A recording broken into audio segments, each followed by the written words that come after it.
المنصور في آخر مرة يحج بيت الله بلغه أن سفيان الثوري مش موافق عليه وبيتناوله وبيقول ده جائر ده إلى آخره.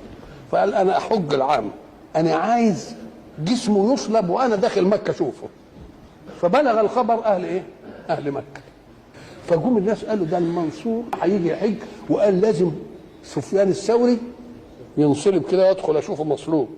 بص لهم كده قال والذي نفسي بيده لا يدخلها. وبعدين ايه اللي حصل؟ قام وهو بقى كده وهم بقى قاعد كده مبسوط 24 سنه.